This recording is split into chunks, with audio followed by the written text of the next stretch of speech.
You won't let me extend my 15-minute break? Fine, I'll follow all the rules and this place will burn to the ground. 15 minutes? 15 minutes. That's all I need. That's like 107 seconds. Wow. I think it's way more than 107.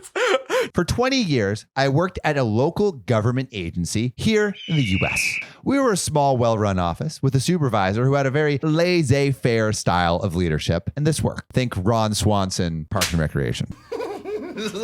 Nice. It was do your job. If you have an idea, develop a program and we'll try it. If it doesn't work, no harm done. Took what we learned from it and used it on another program. Many programs develop spontaneously, and there's a very collegial relationship within the department between everyone from the department, head down, to the administrative staff, and with other departments across the organization as well. So everyone got along. I love that.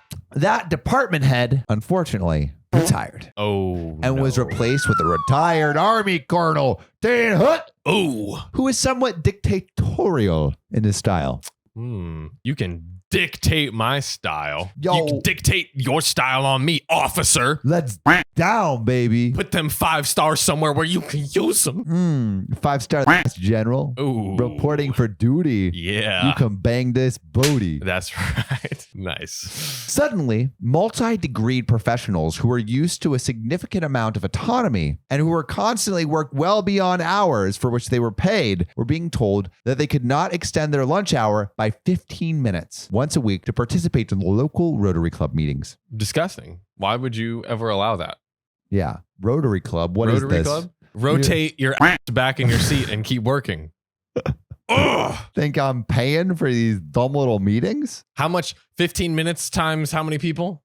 Yeah, that time is money. Time is money, bro. Rotary, how about you write a list of how stupid you're being? Yep. You can think of one reason for to skip work. That's right. Despite that, we were expected to be involved in local civic groups as part of our job. So they were supposed to do work outside of their work, and we had to take a 15-minute break at the assigned time each day. So they have their lunch hour, they have a 15-minute break, and that's it. And they have to take it at the exact time they're given. Nothing else. You know, why don't they just clone themselves? I don't understand. Why don't they just, this is perfectly reasonable request. Essentially slavery. This is too much. As might be imagined, these administrative changes did not go over well. In response to the new top-down mandates, the informal leaders instituted policies of their own without ever saying a word. What are these policies, you might ask? I do ask. Suddenly, if their assigned break time occurred when they were on the telephone, they said, "I'm sorry, but it's my assigned break time." Click. And just would hang up the phone middle of conversation. Okay. Meetings that were ongoing at 4:59 were abruptly adjourned with a note that those from the office were mandated to complete their activities by 5 p.m. daily. I love that. I'm just imagining people like, okay, they didn't. No, we're leaving. We're leaving. Get the hell out of here. Everyone just runs like it's 5 p.m. They're like, get out of the way. Go, go, go, get out. Mind you, these were people who regularly worked with elected officials at the state, national, and local levels, as well as the public. So these are like people that are like done. They ain't playing around. They ain't playing around. This is some protest. Wow. Some very, very pleasant and rule following protest. When lunchtime or 5 p.m. came around, they immediately stopped work, often leaving the file drawer open, files laying on top as they walked around the computers, just doing exactly what they were doing. Oh my God. And this inspired a revolution within the office. Oh, I love how, like, for government workers, this is a revolution. Yeah. Like, we will stop working on the dot and leave the cabinets open. Oh, whoa. This is like... Calm down, Gandhi.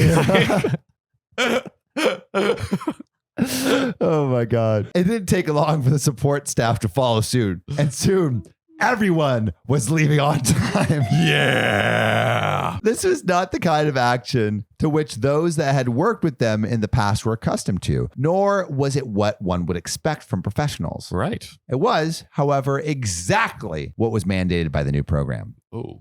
Nothing was ever coordinated between them or the other staff, but it wasn't long before the new department head was getting a call from their supervisor, who also happened to be a retired colonel, suggesting that they get a handle on the situation and fix it immediately. Of course, there was no disciplinary action because there were no rules violated. Malicious compliance. Oh. Indeed, there was a hyper compliance with the rules established. Things never completely relaxed under the new department head, and I'm sure he wondered why there was no more innovative project proposed. He had effectively put out the spark of our dull lives, and that was the heart of the group. Though within the year, there was a 60% turnover. The department was never the same. Wow. That one sentence, he put out the spark of our dull lives. Like, they're like, we had like basically half of a thing to live for. Yeah. And you just stamped it out. Extinguished it. Colonel, what are you doing? You know, don't get a handle on them. Get a handle on yourself. Oh, where are those hands at? That's right. Yo, Colonel, where you gonna put that big missile of yours? That's right. I can tell you somewhere you can plant your base. Oh yeah, baby.